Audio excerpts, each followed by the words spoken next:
Beleza. Então a gente vai começar com o formulário e a gente vai acrescentar algumas equações que eu vou acabar utilizando daqui a pouco, tá? Então, assim, como é Física 2, então possivelmente você já tenha visto algumas equações.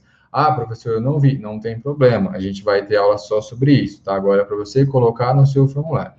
Então, ali na página da mecânica, eu quero que vocês acrescentem, ó, porque a gente já tem a equação da velocidade, a gente já tem a equação da aceleração, tem dos movimentos, só que não tem da dinâmica, né? Eu até acabei acrescentando uma ontem, que foi a do impulso, né? Mas hoje eu vou precisar, ó, tem uma que é, pessoal que teve aula comigo sabe o macete dela, né? Que é o tal da física do Rubens, meu amor, força resultante, massa vezes aceleração, né?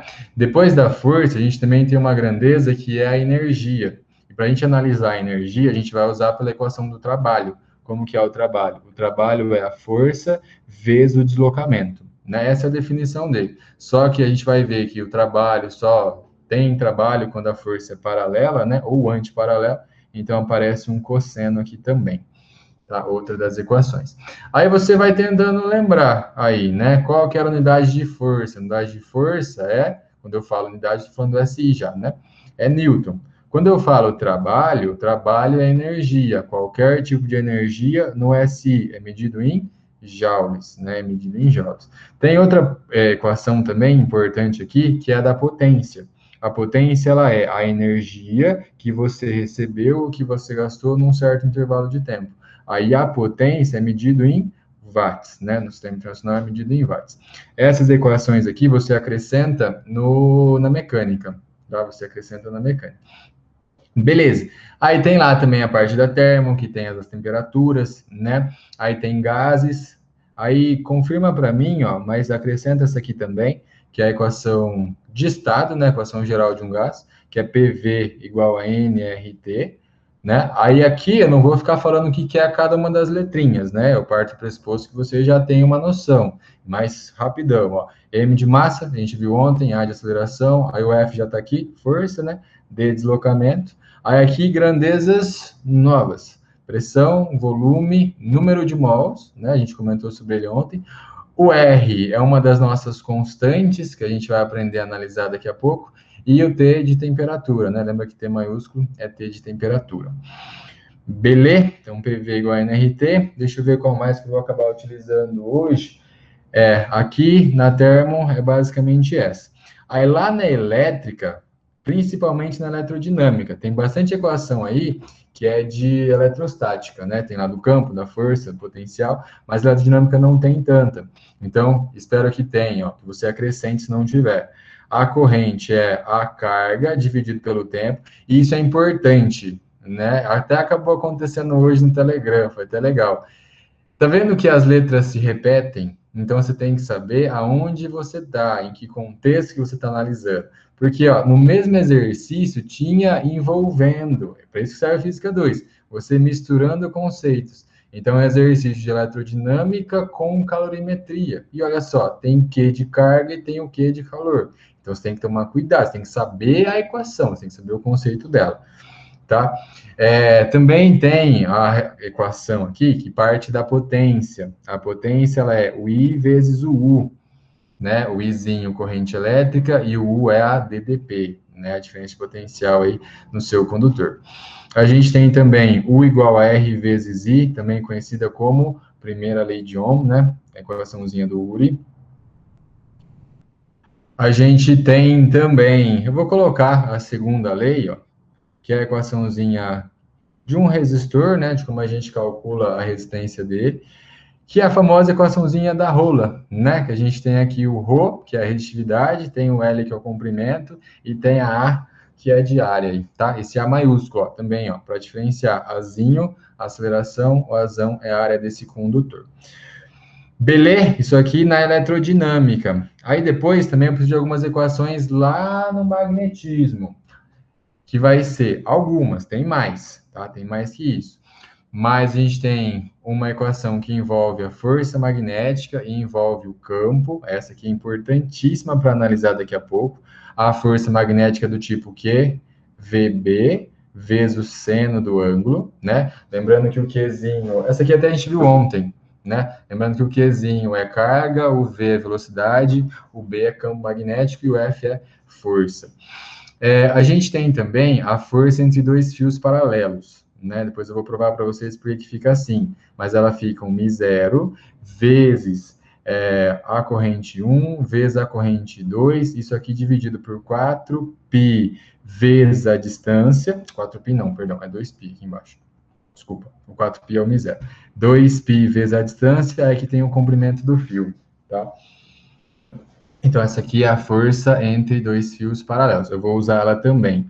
E a equação do fluxo, que eu vou usar mais tarde. O fluxo magnético é do tipo B vezes A vezes o cosseno do ângulo entre dois vetores aí, que é o vetor normal e o campo magnético. Tá? Então, esse Bzinho aqui, campo magnético, e o A é área de novo, tá? O Azão é sempre área. Beleza? Então, acrescenta aí no seu formulário, daqui a pouco a gente vai comentar mais sobre elas. Mas aqui outras unidades, ó. A corrente elétrica, espero que você saiba, né? Ampere.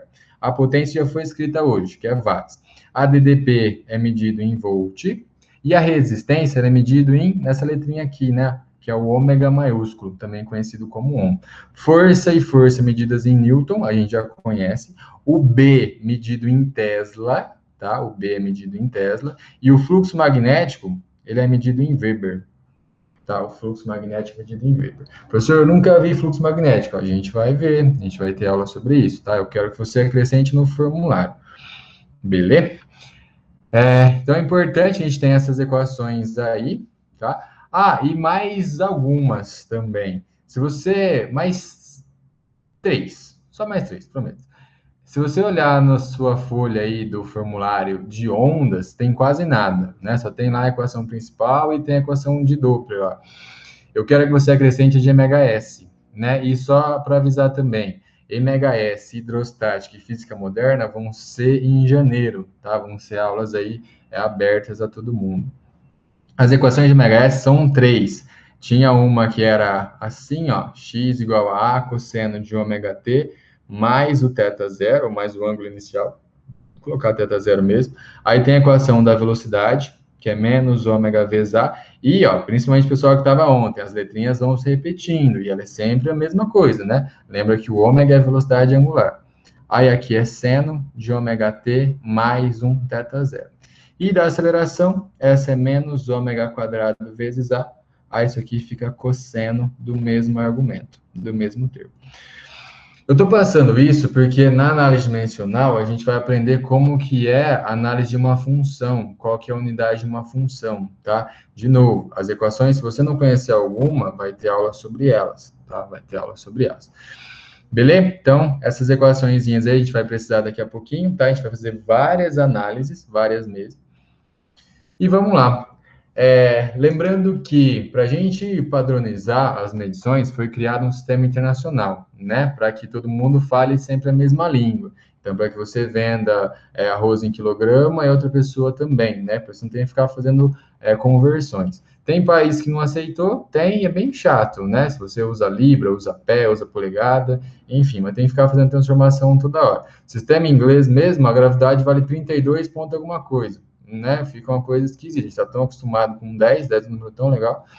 Mas, enfim, ó, eu vou falar as definições de todas as 7 grandezas de base. Professor, tem que saber decorar. Olha esse número que está aí. Não, você tem que saber como que é só. Porque se ele escrever uma alternativa, ele não vai fazer pegadinha no número, tá? De maneira alguma. Se o cara fizer isso, ele não tem mãe, tá? Ele não sei lá, o cara faz tempo que não vê nada.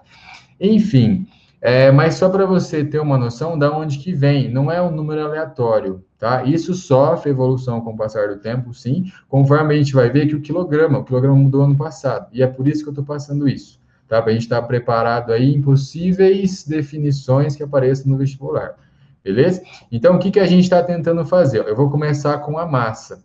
Porque antes do ano passado, o quilograma, ele vinha de um cilindro que ficava confinado lá na França, lá onde foi a conferência. A gente falou assim, ó, esse cilindro aqui, que tem 90% de platina e 10% de lítio, ele que gera o quilograma. Então, a partir dele, a gente sabe quanto vai ser 2 quilogramas, quanto vai ser 1 tonelada, enfim, era tudo a partir dele. Só que, nesse instante, você tem uma noção da física. Você sabe que, conforme vai passando o tempo, você tem ali poeira, você vai encrostando partículas, né? Você tem dilatação, enfim, então é difícil você manter sempre aquele valor, né? Você tem ali variações. Então é necessário que a gente sempre tenha um padrão, e um padrão que não vai mudar. O que a gente vai procurar então? Constantes físicas, sempre a partir de constantes físicas. Por exemplo, ó, o segundo, como que é definido o segundo? A gente pegou uma transição de um átomo, que isso vai ser sempre a mesma coisa. Então, nesse caso, a duração de esse número gigante, de novo, não vai ter que saber esse número de maneira alguma, período de radiação correspondente à transição entre dois estados, entre dois níveis hiperfinos, do estado fundamental de um átomo, no caso, esse é o Césio 133. O metro, olha de onde que vem a definição do metro, é o comprimento do trajeto percorrido pela luz no vácuo, né? Aí, olha o que apareceu, tem a velocidade no vácuo, que é o quê? Uma constante, né? A fins práticos, a gente fala que é 3 vezes 10 elevado à oitava, mas é um pouquinho menos, é esse valor que está aí, ó, durante o intervalo de tempo de 1 sobre 299 milhões, não sei o que, segundos. De novo, o número em si ele não vai fazer pegadinha, espero de verdade, do fundo do meu coração. Certo? Então, é isso que a gente tem que saber, que tem que vir de constantes, tem que vir de constantes físicas. Aí o quilograma agora é definido a partir da constante de Planck, que vem lá da física moderna, né? Aí a gente chama o experimento que vem disso, você iguala duas potências, é uma potência mecânica com uma potência elétrica. A conta em si não dá para fazer aqui, tá? Porque envolve alguns dispositivos que a gente não estuda no ensino médio. Mas tem que saber que vem de uma balança agora, tá? E vem a partir de constantes da física, vem a partir da constante de Planck. Beleza? Então é isso que eu quero que vocês guardem, que tem definições e as definições vêm de constantes, tá? Para ser sempre a mesma coisa, não mudar conforme o tempo passa. Então, essas aqui, as três mais usuais, né, que a gente mais usa aí, e tem as outras também, tá? Daqui a pouco, eu vou provar a do Ampere, principalmente o pessoal do PAS 3, tá? Isso aqui ele pode cobrar, beleza? Ele pode colocar porque é magnetismo, é só vocês usar a equação normal que a gente acabou de ver. Então, ó, o ampere é essa definição, então é atualmente definido em termos de uma corrente que se tem mantido entre dois condutores, paralelos e retilíneos. A gente acabou de colocar a equação agora há pouco, né? Eles têm lá uma posição específica, né? E vai produzir uma certa quantidade de força. E para dar exatamente 1 ampere, a força tem que ser esse valor. A força tem que ser 2 vezes 10 elevado a menos 7 newtons. Tá? Essa aqui eu prometo, daqui a pouco a gente faz uma continha sobre ela. Quem assistiu a aula de ontem lembra do candela, né? Enfim, tem a definição dele também, né? Lembra que candela vem aí da intensidade luminosa, né? E eu vou ler para vocês, mas de novo, a definição em si certinha não, você tem que saber que tem uma definição só. Então, a intensidade luminosa numa dada direção de uma certa fonte que emite uma radiação, olha só, aparecendo palavrinhas que você já conhece, né? Conceitos. Monocromática, né? O que é monocromática? Tem apenas uma frequência única, que é de 540 vezes 10 elevado a 12, tá? Que tem um elevado, ó, faltou um chapéuzinho aqui, hertz, e tem a intensidade desse valor aí, 1 sobre 683 watt por esfera radiana. Essa aqui é uma grandeza que a gente não trabalha no ensino médio, tá? Mas é ângulo também, só que é ângulo tridimensional daí, tá? O radiano é ângulo plano e o esfero-radiano é ângulo tridimensional.